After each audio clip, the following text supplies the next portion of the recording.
César Biondini con los tapones de punta advierte que si no se une el campo nacional ni se promueve el juicio político contra Milei, vamos rumbo a un estallido social. Hoy los libertarios y los macristas son siempre los mismos, o sea, son la fuerza, digamos, interna de cipayos que opera para vender al país. En la medida que continúe Milei, el país va a estar cada vez peor. Yo creo que el remedio constitucional que lo prevé la Carta Magna es el juicio político. No es golpismo.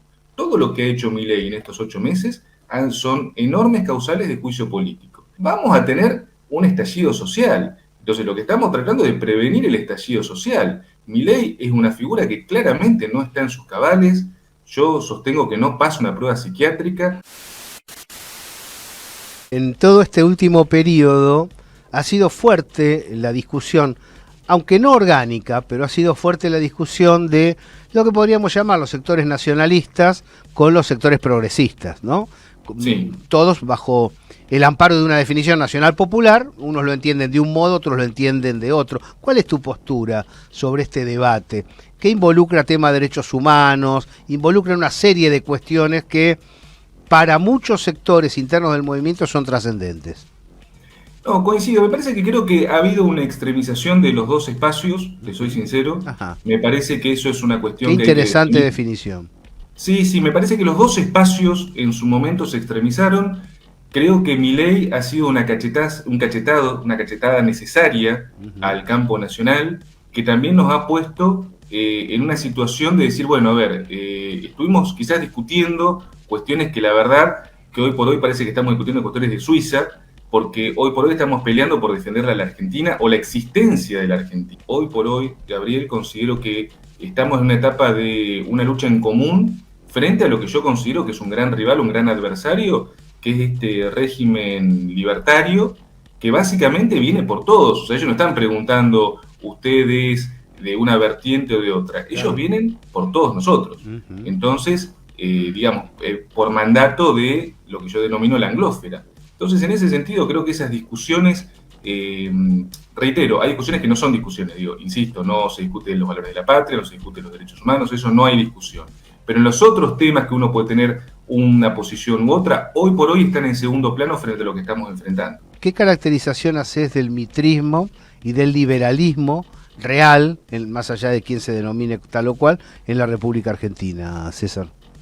No, el mitrismo ha sido lamentablemente un cáncer para la historiografía argentina. O sea, el mitrismo ha desfigurado absolutamente todos los próceres, ha desfigurado la figura de San Martín, ha condenado la figura de Rosas, ha hecho del siglo XIX, por lo menos hasta la aparición de Saldías y después de todo el revisionismo histórico, una pantomima de nuestra historia.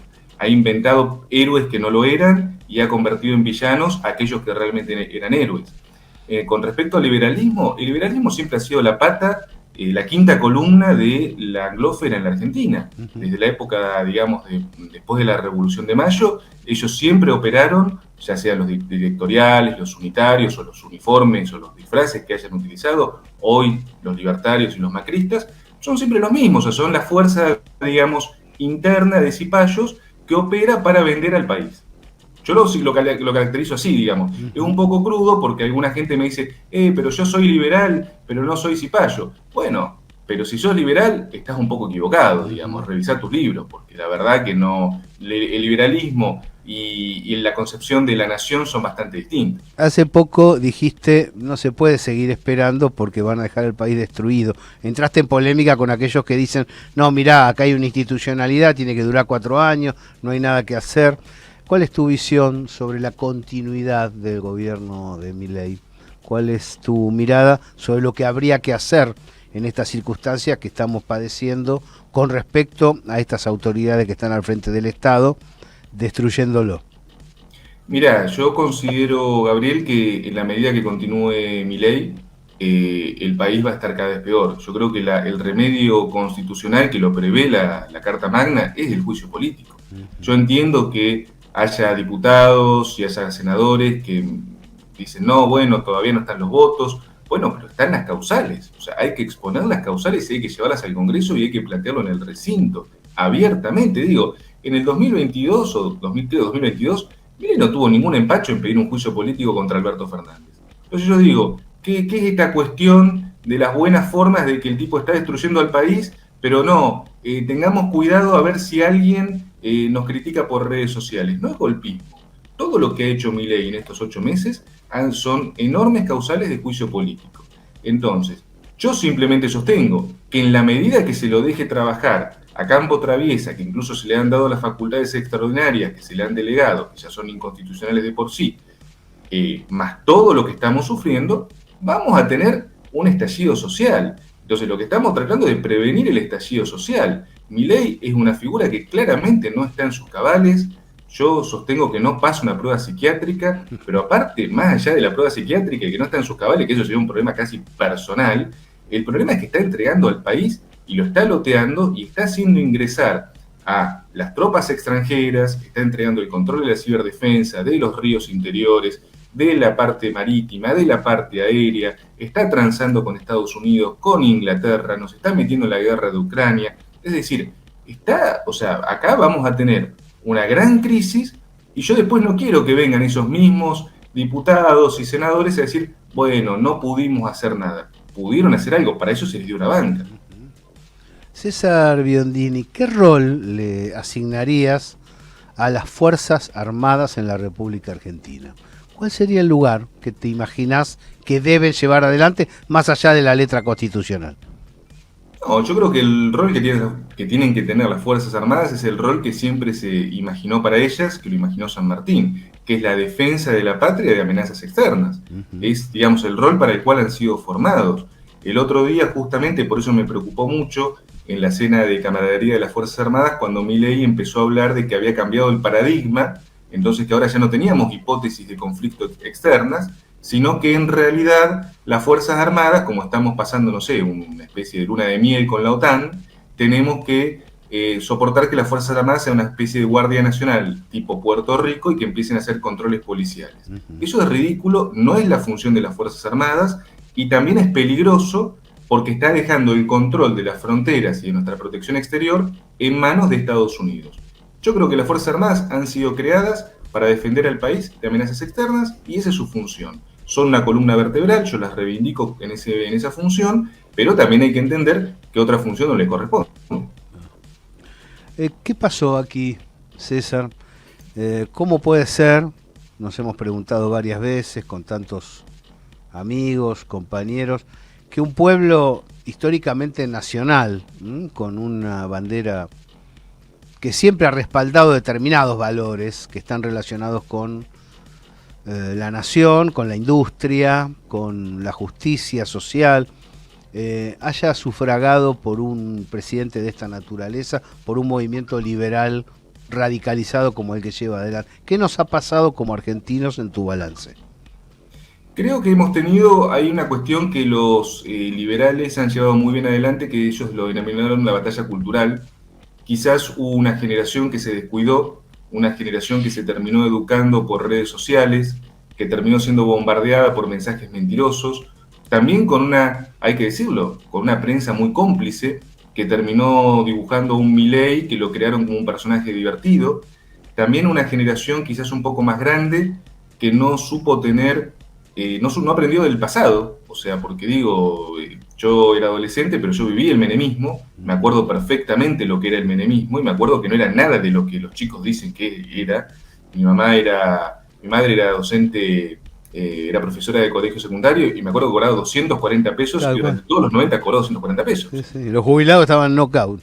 Yo me acuerdo de Norma Play y el 450, entonces, a ver, creo que eso fue lo que pasó, faltó cultura política o faltó educación política. Quizás estos debates que hoy estamos teniendo, que yo los veo que están multiplicándose en las básicas, en las universidades, en los colegios, en las redes, sobre justamente valorizar nuevamente el concepto de lo que es patria o el concepto de lo que es una Argentina con ciencia, educación y tecnología. Bueno, esos debates habían sido dejados de lado porque se pensó que eso estaba resuelto.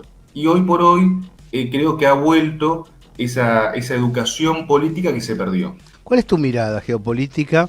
Tomando en cuenta si tomás como base a Perón, tenés un perfil, ¿no es cierto?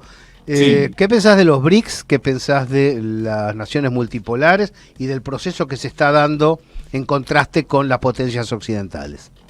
Yo creo que los BRICS es un movimiento extraordinario, creo que realmente es una gran pérdida para la Argentina no haberse incorporado. Creo que es la gran respuesta en el siglo XXI, por lo menos en esta etapa del siglo XXI, al dominio justamente de la anglósfera. Creo que el movimiento que está llevando adelante Rusia, sobre todo, que creo que es el gran impulsor del mundo multipolar, hoy por hoy es necesario.